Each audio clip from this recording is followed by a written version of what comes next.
Yep. Give me a nod when you're ready. Like fourth. Shooter's ready. Stand by.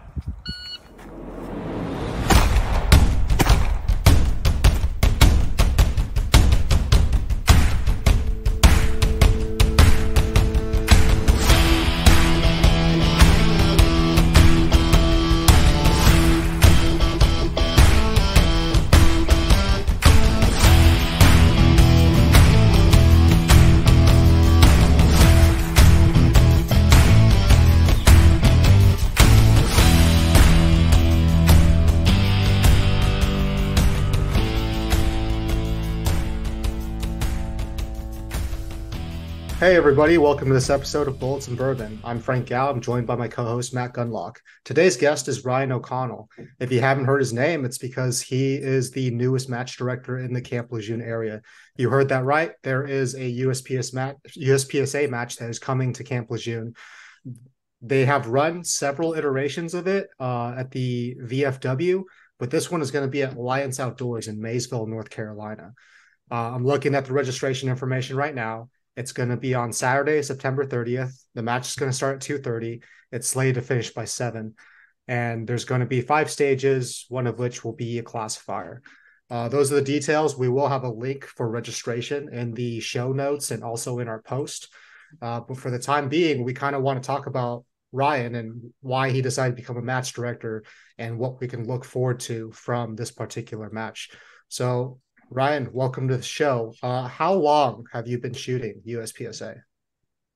Yeah, so thanks for having me. I really started getting into pistol shooting this year. My first competition was mid-March. I shot the ZSA Indoor, the Zombie Shooters Association, which I'm sure most of the guys over at Lejeune are aware of that competition. Then I went to Low Country later on in the month. Yeah, I mean, I basically just got hooked pretty much immediately, and it's one of the most fun things there is as far as I'm concerned. Like dedicating yourself to something, watching like the steady increase of skills and talents, and I've just truly dedicated myself to this sport, and I think it's really like the most fun I've had doing anything in my life. I feel like, I'm just super passionate about it and just trying to get as good as I can. Yeah, so we were talking before this. You started in March and you said you have shot 50 local matches up to this point. So you are basically on the road every single weekend. What are some matches that really stand out to you? Like if something happens in your life and there's only 2 clubs that you can like pay your match fee to and attend, what you can pick more than 2, but which clubs stand out in that North Carolina scene, which is extremely packed and very quality? Yeah, definitely. I'm convinced, obviously I don't know for sure, but I'm convinced that North Carolina seems to be the best shooting state there is. As far as best matches, I would say for sure Sir Walter. I think Sir Walter is most like tier 2 matches that I've been to, which I've only been to 2 of them. I went to this year's Area 6 and I went to the Maryland State Championship. Mm-hmm. But as far as the competitors, you got great competitors there. You got Dylan Walker and you got Todd Jarrett there, and then Frank Gow, right right after him. So yeah, I would say Sir Walter is best if that's the type of thing that you're looking for. It's really flat shooting areas. Like you don't have to worry about your footing necessarily running up or down, like any type of grading. And then really, I've been lucky enough to be a friend of Chris Tilley's. I ask him constant questions, anything that I can possibly think of, being kind of new to this sport, but I go to his indoor matches all the time, but his outdoor matches are, it's really a test of skill sometimes. He's got like 45-yard swingers and stuff.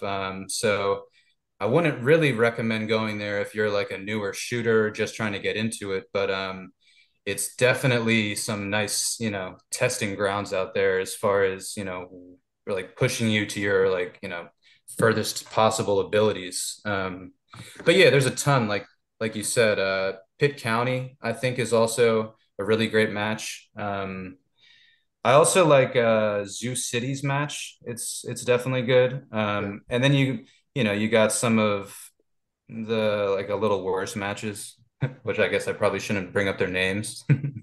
We have an idea of what you're talking about.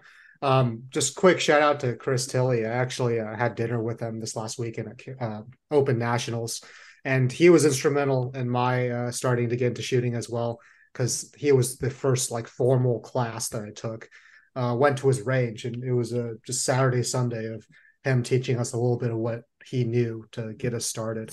But yeah, his match, man. Um, have you ever been there when like there's that little bay off to the side, like by the river? Have you ever been there when that thing is completely flooded?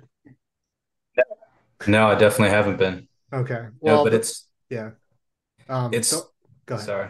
I was just saying it's like right behind stage five, I think, 5 and 6 that you're talking about. There's a huge river there. Yeah. If you, I think it's in the winter if you go there. Sometimes that whole thing's underwater, and the only way you can tell that it used to be a bay is that there's like blue water barrels just floating in the water, which is it's pretty nuts. But yeah, that's a great match. But you're right. North Carolina is an embarrassment of riches. There's some other concentrations out there. I would say that Arizona, like the Phoenix area, is known for its matches. Um, Off the top, Matt, you know any other ones? Like there's a Honest, few out honest, there. honestly, like Virginia is a huge area for USPSA as well. I mean, Yeah, you have QSC, which Frank is a match director for. You have Shadowhawk, I guess. Uh, they used to put on really good matches. I don't know what the quality is now. I'll I think I'll their leave it at that. USPSA is still pretty good. But yeah, Yeah. Ryan, you came up to Thurmont, Maryland, or Maryland State. Yep. Thurmont's a good club. You know, Fredericksburg, yeah, Derek Idsick puts on the indoor match there at in Fairfax. right. And then you have, Southern Maryland Practical Shooters that puts on a bunch of matches as well. So you can shoot literally every weekend and hit 2 matches in a weekend if you really wanted to here in the Virginia area. Yeah, it's pretty nice, especially if you're a Marine stationed in either Lejeune or Quantico. Though I would say, those of you in Lejeune, you got to be on the road a little while longer. But it seems like that hasn't really deterred you, has it, Ryan? No, not at all. The 2 hour drive is now feeling like nothing, and I'm starting to draw the line at around 3 hours just because driving longer than that and not getting enough sleep, I start feeling like I'm somewhat wasting my time by, not shooting to my full ability, just being too tired. Yeah. So I'm guessing like Rowan County is a little too far for like a local match. Are you coming to Carolina Classic this weekend?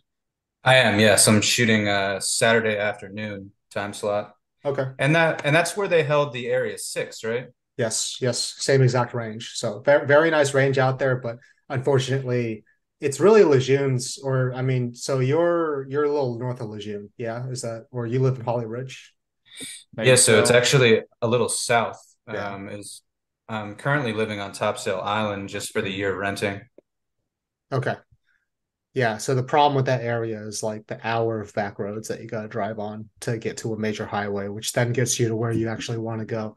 Um, you've talked a little bit about all the matches you've attended, and you touched on the way that Sir Walter's like laid out and how you like that. What are some other aspects, either administrative or just the way they're run that you want to bring to your match? Um, hmm. Yeah, I mean, like I think the main thing is just like all the people attending are already familiar with the type of, like things that have to be, get accomplished during the match. Like you have people who naturally just want to RO for a little bit, score for a little bit. It seems like we have plenty of those people, in the area that just have attended so many matches that that's not something that I necessarily even ever have to worry about. I don't have to be switching the squads around last second to make sure that we have the ROs necessary. But to me, it's really just, copying tier 2 matches.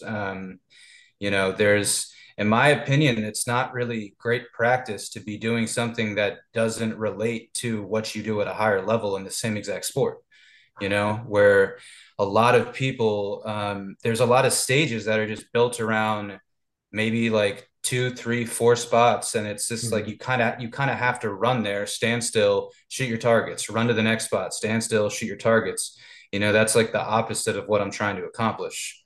I enjoy when there's different ways to shoot a stage. There's, even if it's more difficult targets from further away, then, if you wanted to run up and get like a easier look at it, and then it's also like, I'm not trying to have stages that are, easier for like right-handed shooters versus left-handed shooters, or tall people versus short people. It's actually kind of against the rule book as far as I know, making things that are, easier for different types of people. But yeah, it's kind of just simple. It's just make great matches with different, types of stages. I don't want all of them to be, big 36 round stages, because that wouldn't also be, doing the right thing for going up to a higher match. And then,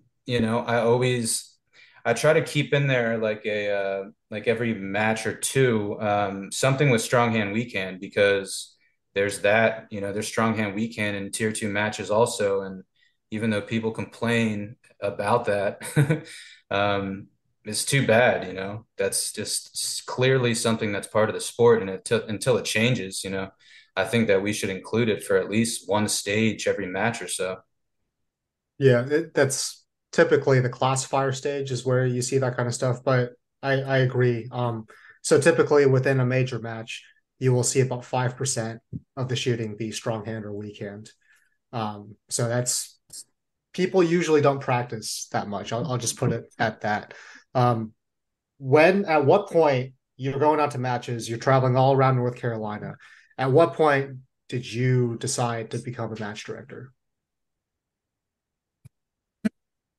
I started getting really frustrated at the amount that I've been driving.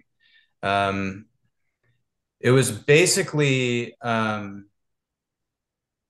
really, as soon as I got good enough to realize that certain, well, like Anthill. Anthill is a perfectly manicured range. It has huge bays, and they just are screwing themselves with stage design. It's just such a shame how perfect everything is. I still like there. I still like going there. Seeing those types of things, and then seeing ZSA have to get shut down for the 2 summer months because it's too hot inside a sportsman's lodge. Stuff like that is just like, it's just so frustrating to see that there hasn't been a weekday match within 2 hours of where I live for the past 2 months now. That's just kind of crazy to me that, I have to drive to Raleigh, like to Chris Tilley's match in Raleigh to be able to shoot during the week. It shouldn't be like that, especially for how close we are to Camp Lejeune. It really doesn't make any sense at all. So, it's nobody else clearly was stepping up to include more matches or weekday matches and stuff. So, I felt like I might as well do it. It's kind of what I'm doing with all of my time anyways. It's definitely not that like I'm trying to be in charge or, be the boss of things at all. It's like it stemmed from me being able to shoot competitions that I love doing, for sure. So, it's really just that, we got BNR and Anthill are like really the 2 only ones close. Then you got a little bit further away is TRC, which, TRC is great. It's just once a month, and a little far away. So there's definitely, room for these matches. If I lived in Raleigh, I highly doubt I would be trying to do this at all, just because there's already, matches every single weekend. So it's just the necessity for it, I feel like, is the main thing. Yeah, especially in that Lejeune area. As soon as I found out you were gonna become a match director in the area, I called Matt on the way home. I was like, dude, I ran into a guy who's about to start a match in Lejeune. And everyone else I told, the guys that I started shooting with in Lejeune, we all got excited because that's precisely the thing that we wanted for that area while we were there. Unfortunately, for the Marines there, like most of us are only there for 3 years, right? There was a guy who he would do a match out near like Harrell's, which is like an hour outside of Lejeune. But unfortunately, he left the service and the match went with him because no one else picked it up. But yeah, we appreciate you putting your foot forward and bringing something to that area. It's been a long time waiting, and definitely we're definitely invested in the success of your club. Awesome. Yeah, that's great for sure. All right. So, Ryan, having gone through the affiliation process and coordinated with the North Carolina section, what were some helpful bits of advice that you received that you would recommend for any other aspiring match director? Advice that I received from the coordinator, is that what you mean? The section Yeah. coordinator? Yeah. Um, Or did you really have any help, or was it mainly trying to figure stuff out for yourself? it was figuring stuff out for myself, but honestly, it's super easy. It's if you look on their website, it was just print out a piece of paper, get 10 signatures from 10 current members, and then send it in. And Ben Barry's wife is our section coordinator here, and she was great over the phone. Like the main thing was that I don't schedule any matches on the same date as the two other matches that are in my area. Other than that, I asked a few questions. Because there used to be a rule that I was told that you can't have like a certain number of classifier matches. Um, and I think that rule clearly went away because I've been holding classifier only matches. So that got cleared up. I also asked if it was possible to not allow PCCs in my matches, which I was told that I have to allow PCCs in my matches. So I'm going to. Um, but yeah, no, I mean, it's a very simple thing to accomplish, as soon as I got those signatures. Hey, it's okay. We all make we now you can just make fun of the PCC shooters in front of their faces. I I did I it. mean, I've thought about it a lot. I've thought about, buying one for myself. There's, I just Well, like the challenge of shooting pistols. well, And it's like a buddy of mine, Don. I've known Don for a couple years now, and he showed up to the 3-gun match this weekend with a PCC, a pistol, and a shotgun. And PCSL does allow that to happen. But I'm just looking at him. I'm like, Don, what the fuck? What, are you not man enough to shoot a rifle? He's like, man, I'm just trying to be cheap for once. I was like, oh, here we go, starting to make those excuses. No, but I mean, it's all in good fun. It's all just, joshing each other around. All right. Next question. Like, I've been to matches that are very sociable, and I've been to matches where people are more competitive. Um, and I know what matches I prefer to go to, like the 2-gun and 3-gun matches up at Thermont, and I have no problem saying the name of the match. Like that 2-gun and 3-gun was more of a social event for people, and people weren't really trying to be very competitive. And there's a reason why I really don't go back to that match. I'm not going to drive 2.5 hours to be at a social event. If I'm going to go, I want to compete. Whereas other matches around here, like whenever Peacemaker was holding a match, or at Quantico Shooting Club, like, we are all very competitive people, and we all want to maintain that mindset. What do you think is a perfect balance, and what are you going to try to achieve at your matches? I mean, I feel like that's kind of out of my control. To me, it's kind of like the people that are in the squads. A lot of the time there's like a guy or two who's trying to make jokes a lot, and there's usually at least one squad that, more, like a lot of the better shooters are on that squad.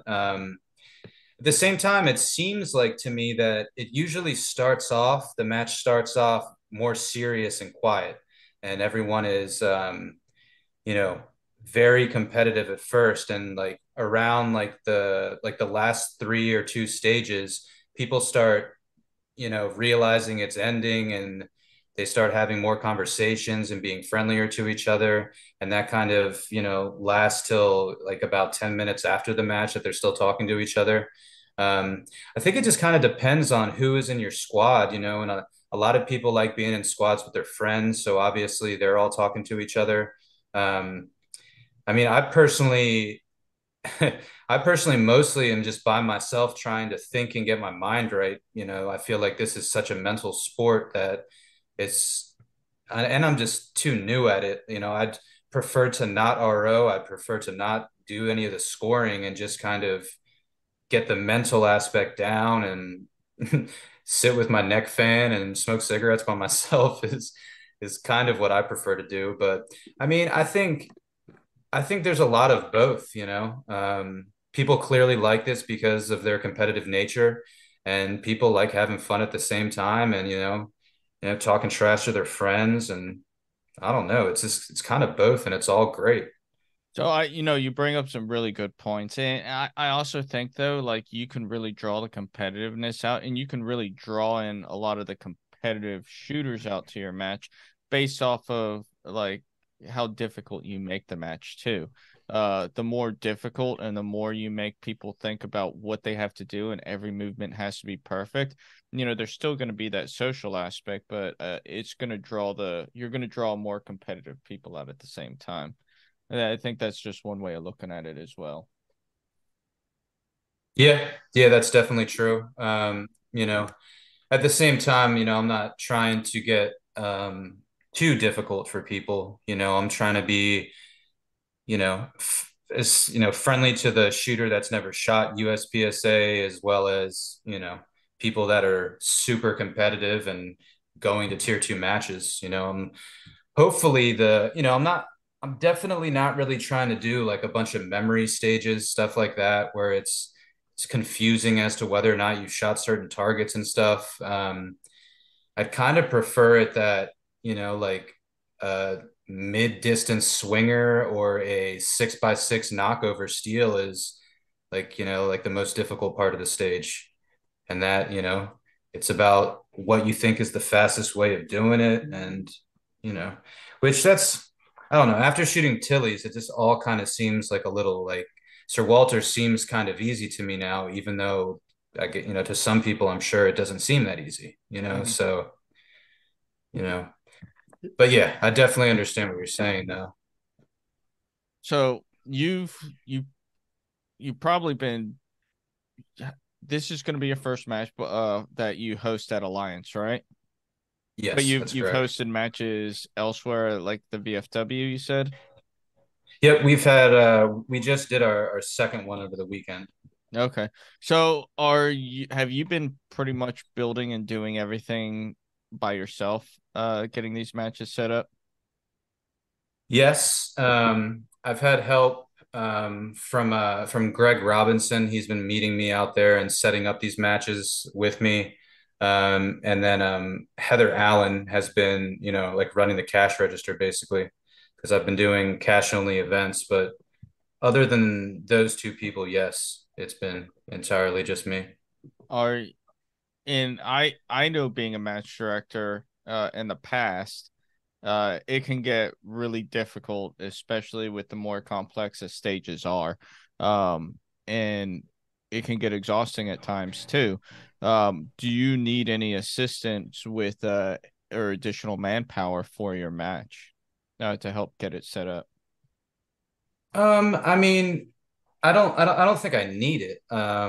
Definitely all all the help that I could get would be great. But at the same time, I feel like I'm super lucky with Alliance in that it's a huge rifle range, and I think they only have like 11 members. So it's kind of like I can go out there Wednesday, set up a stage if I want, Thursday, set up 2 stages, Friday, set up a stage, and like really take my time with it. It's not something where I have to set it up only on Friday. So I feel like I'm just kind of lucky with how it's starting out that, things don't have to be rushed, things don't have to be taken care of in a short amount of time. No, no. Like we'll definitely put the word out. which is one of the reasons why we have you on here. That way, more people can learn about who you are and what you're trying to do. So let us know, and we can, if you need any assistance, we'll try and help whichever way we can. But at this time, we've kind of covered everything that we wanted to talk about. But is there anything specifically that you want to talk about? No, I mean, honestly, I didn't really want to talk about myself too much. I feel like, the most important thing here is that there's a USPSA match. I'm very passionate about shooting. I'm passionate about stage design, and I'm spending a lot of time researching all these different stages from previous nationals and tier two matches, and I'm spending a lot of time on all these different stages that I'm trying to design. So it's definitely not something that's going to be thrown together last second ever on any of these stages. And, hopefully, but I mean, I'm pretty sure it will clearly show, in these matches that the stages are, top notch. So I just, trying to get the word out that that's the type of match that this is, and that's the type of match that this will continue to be.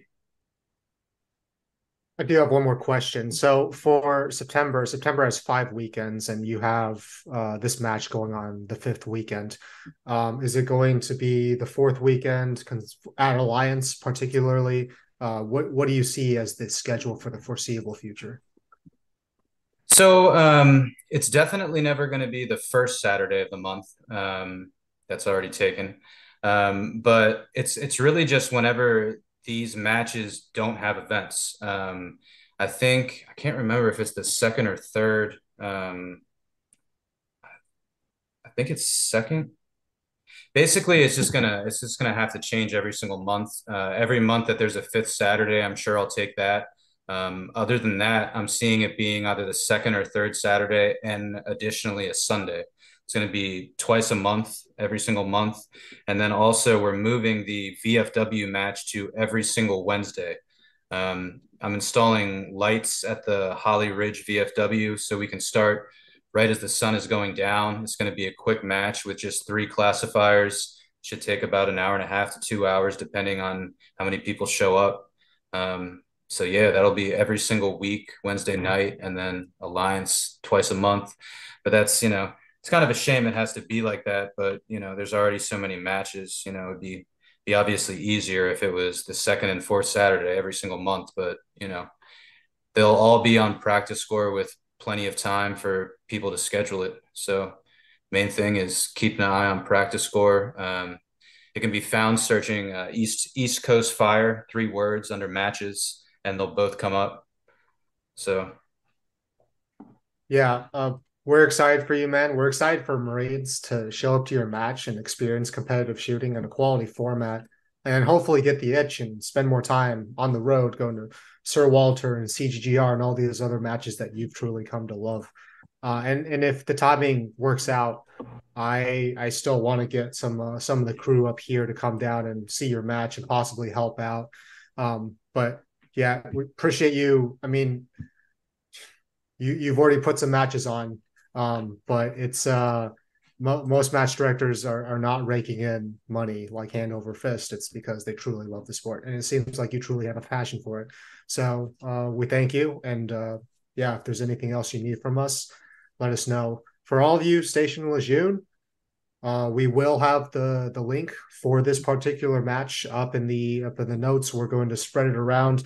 We want as many of you as possible to go out and try this. Additionally, Stone Bay is going to be hosting their intramural match again in October. That's something else to look out for. But this is all because Mick season is around the corner. So the Stone Bay Mick is probably going to go around February or March. So this is a really good opportunity to practice precisely what you're going to see come competition time. If you have any questions, hit me or Matt up, and if we can't answer it, we'll point you over to Ryan. But in the meantime, let us know how we're doing. Hope to see you out at the match, and we'll catch you on the next one.